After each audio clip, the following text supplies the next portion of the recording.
Panthers, Commanders. Next game I want to get to, next 4 o'clock game here. Interesting matchup.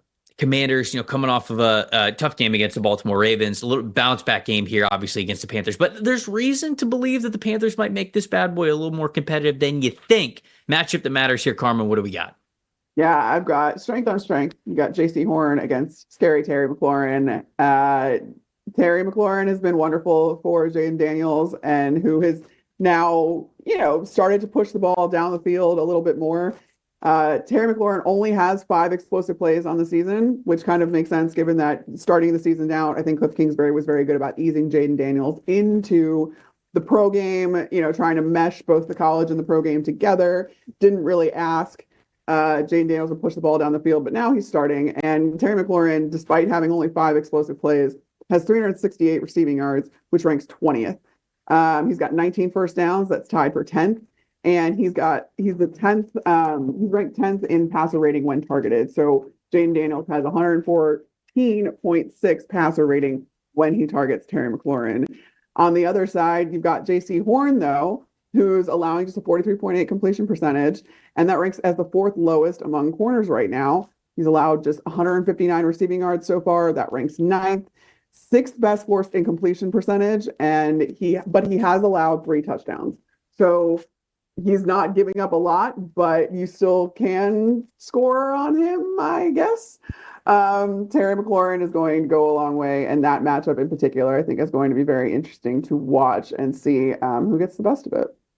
He's my plus factor in this one, so I knew we'd probably be talking about Jaycee Horn quite a bit. 72.5 coverage grade against the Falcons last week. That was his season high as well. So you highlighted some of the good numbers for him. I think that Jaycee Horn's also a plus factor in this one because as the trade deadline looms and the Panthers aren't very good, is Jaycee Horn one of the guys that they would consider moving? Now, you might think that's crazy. Why would they get rid of one of the most talented players that they have on the defense? Well, they already did move on from Brian Burns because they realized that they weren't exactly going to be in a winning window with Brian Burns there and being able to trade him and not have to pay him for years that weren't good. Maybe they think the same about Jaycee Horn because he's kind of coming up to, what is this, the 4th year of his rookie contract or the 3rd year of his rookie contract? He's coming up towards the second half or the end of his rookie contract.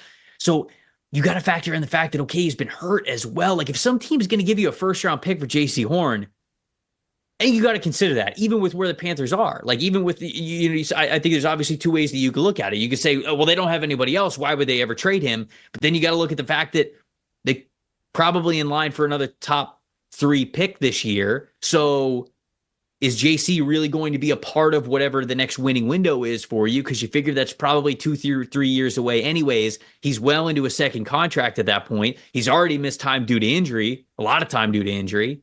Just something to think about. So how he plays against Terry McLaurin could potentially sway whether he actually is on the trade block when the trade deadline actually comes around. So I think that's something to monitor as well. Matchup that matters for me in this one is the Commanders coverage versus the Panthers passing game specifically. When you look at the Commanders they were really bad. I think were they dead last? They were either dead last or second to last in the NFL through the first 4 weeks of the season in team coverage grade. Then in week 5, they played the Browns, if I remember correctly. They had a 70.1 coverage grade as a team. So you go, all right, we can work with this. Then in week 6, the following week, it was back low. It was a 41.1 coverage grade as a team against the Baltimore Ravens. So this remains a group that you could really attack in coverage. When you look at the Panthers, in week 3, they had a 75.3 passing grade. In week 4, they had a 79.3 passing grade against the Raiders first and then the Bengals. But then over these last 2 weeks, weeks 5 and week 6, it's recalibrated a little bit. It's been passing games in the 50s. So who's going to show up here, right? Is it going to be the version of the Panthers passing attack that we saw against the Raiders or the Bengals, against a bad coverage group for the Commanders? Or it's going to be the other side of the coin. Well, the Commander is going to say, no, we're actually trending in the right direction. We're going to shut them down. We're going to make it, business as usual here for the Panthers offense, the way that we've seen it over the last couple of weeks. So to me, that's a huge matchup that matters because this has been units on both sides of the ball that have struggled.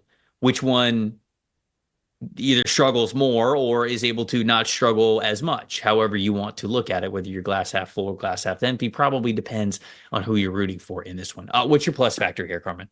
I think you and I have traded off having the same plus factor when it comes to the Carolina Panthers, and it's Chuba Hubbard because Gotta do it. You got to do it. You got to do it. And I do think that there is an opportunity this week against a Commanders run defense that it just hasn't really been great. 60.1 grade and run defense grade for Washington, which ranks 20th in the league. 29 rushes, allowing 10 or more yards, which is the most of any team in the league right now. So that should present an opportunity for Chuba Hubbard, who hasn't really gotten those explosive runs.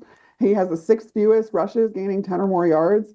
So, what's again going to win out, and can Chuba Hubbard win out and get this Carolina offense going a little bit more, open it up a little bit more, put this Washington defense on their heels a little bit, who I'm, just not completely sold on yet. And it does present an opportunity because the offense is doing really well in Washington. Jayden Daniels is in full command of this offense. He understands it. He is very, very comfortable in it.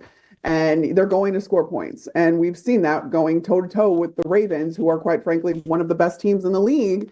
How are you going to keep up with that? How are you going to control the ball? How are you going to control the time of possession, all of that kind of stuff, sustain drives? And the answer is Chuba Hubbard if you're the Carolina Panthers.